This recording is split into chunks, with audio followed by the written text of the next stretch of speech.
Hey everyone! We are working to hit 1,000 subscribers and I need your help to get there. If you enjoy the content and it is your first time here, please hit that subscribe button right now as we proceed. We are just 6 days away from actual spring training baseball games, folks. And if you think Ross Atkins is done making moves, you haven't been paying attention to how this offseason has unfolded. The Toronto Blue Jays are still actively hunting for those final few pieces to complete this roster, and the rumor mill is absolutely churning right now with potential targets that could make this team even more dangerous than it already looks.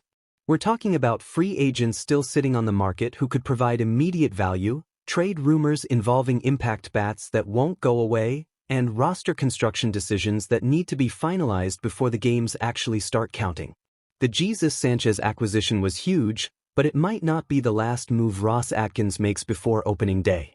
Let me break down exactly what's still available, who the Blue Jays are reportedly targeting, and why these next few days could be absolutely critical to determining what kind of season Toronto is going to have.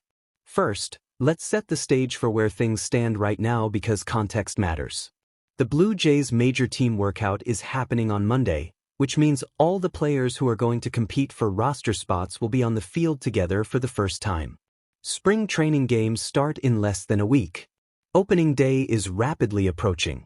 The window for making significant additions is closing fast, but it hasn't closed yet. And based on everything we're hearing from people connected to the organization, Ross Atkins is still working the phones trying to find those final pieces that can elevate this roster from good to genuinely elite.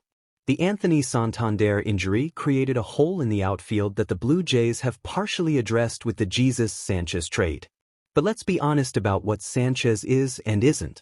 He's a platoon bat who destroys right-handed pitching but can't hit lefties to save his life. That means the Blue Jays still need complementary pieces who can step in against southpaws and provide quality at-bats. They need depth that can handle injuries or slumps without the entire offense cratering. And they need versatility that allows John Schneider to match up favorably regardless of who's on the mound. So who's actually available right now that could help the Blue Jays?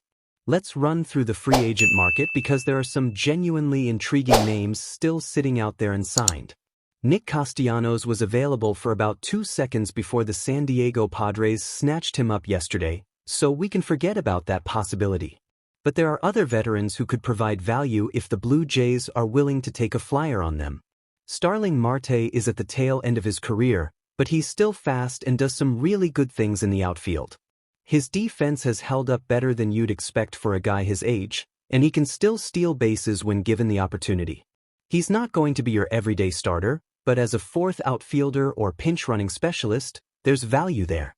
Max Kepler is another name floating around who has a track record of solid production and could slot into a platoon role. He's got power, he plays decent defense, and he wouldn't cost much at this point in free agency. Rhys Hoskins is interesting because he feels like exactly the kind of Blue Jays pickup that makes too much sense. He's a first baseman and corner outfielder who can hit for power, he takes walks, and he fits the profile of what the Blue Jays typically look for in hitters. The defensive limitations are real, but if you're just looking for a designated hitter or platoon bat who can give you thump in the middle of the order, Hoskins checks a lot of boxes. The fact that he's still available suggests his market hasn't developed the way he or his agent expected, which creates an opportunity for teams willing to offer a reasonable one-year deal. Tommy Pham is another veteran who's still on the board and could provide solid depth. He's scrappy, he plays hard, and he's been a productive major leaguer for a long time.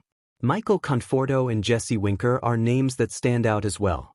Both are left-handed hitters with track records of getting on base and providing quality at-bats. Winker in particular has shown the ability to punish right-handed pitching over his career, which is exactly what the Blue Jays need to complement Jesus Sanchez.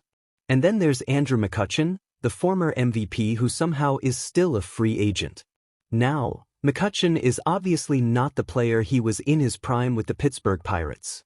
But he's a consummate professional, a great clubhouse presence, and a guy who can still contribute in a limited role. If the Blue Jays are looking for veteran leadership and someone who can mentor younger players while providing quality pinch hitting and defensive replacement options, McCutchen would be a fantastic addition.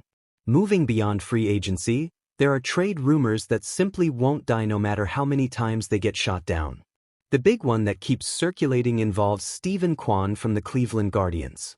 Reports suggest that Cleveland is dangling Kwan in trade talks, which seems absolutely insane given how good he is. Kwan is an elite contact hitter who gets on base at ridiculous rates, plays solid defense in center field, and is still under team control. If the Blue Jays could somehow pry him away from Cleveland without gutting their farm system, that would be an absolutely franchise-altering move. Think about what adding Stephen Kwan would do to this lineup. You'd have an elite table setter at the top of the order who almost never strikes out and constantly puts pressure on opposing pitchers.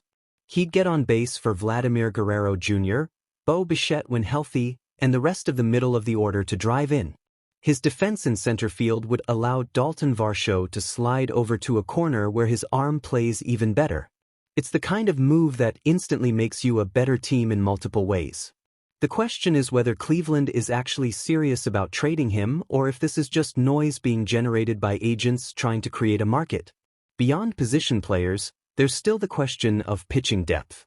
Max Scherzer remains unsigned and continues to be connected to the Blue Jays in various reports. Bringing back Mad Max makes sense on multiple levels. He provides veteran leadership, he can mentor younger pitchers like Trey Savage, he can eat innings in various roles, and he's proven he can still compete at a high level when healthy. Yes, he's 42 years old. Yes, there are injury concerns. But for a team with rotation question marks given Shane Bieber's situation, adding Scherzer on a low-risk deal is exactly the kind of move contending teams should make. Lucas Giolito and Zach Littell are other starting pitching options on the market, but both are going to command significant money that the Blue Jays might not be willing to spend at this stage. Nestor Cortes is an intriguing name as well, though his effectiveness has been inconsistent in recent years. If the Blue Jays are going to add another starter, bringing back Scherzer seems like the most logical move given the relationship already exists and the financial commitment would be minimal. Let's talk about Jesse Hahn for a second since he just got signed and arrived at camp. Hahn is a 36-year-old veteran reliever who's bounced around the majors for 8 years with the San Diego Padres and Oakland Athletics. He got off to an insanely good start in his first season and then plateaued from there. But he's got interesting stuff, and it'll be fascinating to see what he can do with an opportunity and the right pitching coach working with him. His 95-mile-per-hour sinker is his main pitch, and he's a ground ball pitcher, which plays well at the Rogers Center where fly balls can turn into home runs quickly. The beauty of minor league deals like the Hahn signing is there's literally no such thing as a bad one. You bring the guy to camp, see what he's got, and if it doesn't work out you release him with zero financial consequences. But if he can recapture even a fraction of what made him effective early in his career, you might have found yourself a useful bullpen arm who can eat innings in various roles. That's exactly the kind of lottery ticket that smart organizations buy all the time. Jesus Sanchez arrived at spring training the day after the trade, which tells you everything about his mentality and professionalism.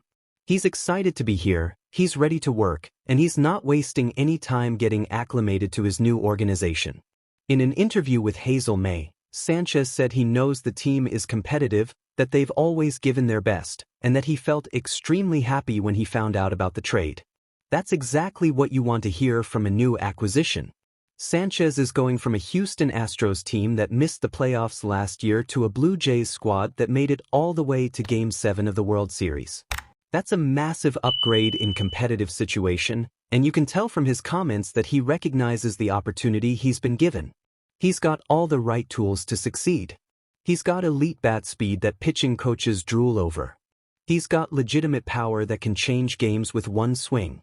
Now it's about translating that talent into consistent production, and if anyone can help him do that, it's Dave Hopkins and the Blue Jays player development staff. The big question hanging over everything is whether the Blue Jays are missing that one final piece that takes them from contender to legitimate World Series favorite. Looking at the roster right now, there's incredible talent and depth at most positions. The lineup has the potential to be explosive if multiple players have career years simultaneously. The rotation has high-end talent and intriguing depth pieces. The bullpen has reliable arms who can get outs in high-leverage situations. But are they truly done? Or is there one more move lurking that we haven't seen yet? The free agent market still has useful players available. Trade possibilities exist if Ross Atkins is willing to part with prospects or roster players to upgrade specific positions. And we're only 6 days away from spring training games starting, which means any move that's going to happen needs to happen soon. Personally, I think the Blue Jays could use one more outfield bat who can hit left-handed pitching. If they can find a right-handed hitter who mashes southpaws to pair with Jesus Sanchez's dominance against righties, that left field platoon becomes a genuine strength rather than a work in progress. Names like Rhys Hoskins, Jesse Winker, or even a trade for someone like Steven Kwan would fill that need perfectly. But time is running out to make those moves happen. The other area where an addition would make sense is starting pitching depth. With Shane Bieber's status uncertain and the reliance on guys like Jose Berrios and Yusei Kikuchi who have question marks, bringing in Max Scherzer or another veteran arm on a low-cost deal provides insurance that could prove invaluable over a long season. You can never have too much pitching, especially in a division as brutal as the American League East where you're facing elite offenses night after night. Spring training is here. The major team workout happens Monday. Games start in 6 days. Opening day is right around the corner. The Blue Jays have made significant additions this offseason and addressed multiple roster needs. But Ross Atkins is still working, still exploring options, still trying to find those final pieces that can push this team over the top. Whether that means signing a veteran free agent, pulling off a trade for an impact player, or simply trusting the roster they've already assembled remains to be seen. What we know for certain is that this is a roster with genuine upside, a clubhouse with excellent chemistry, and a coaching staff that knows how to maximize talent. The foundation is there. Now it's about whether those finishing touches get added before the games start matching. So here's what I need from you right now. Smash that like button if you think Ross Atkins should make one more move before spring training games start. Drop a comment below telling me which available free agent you'd most like to see the Blue Jays sign.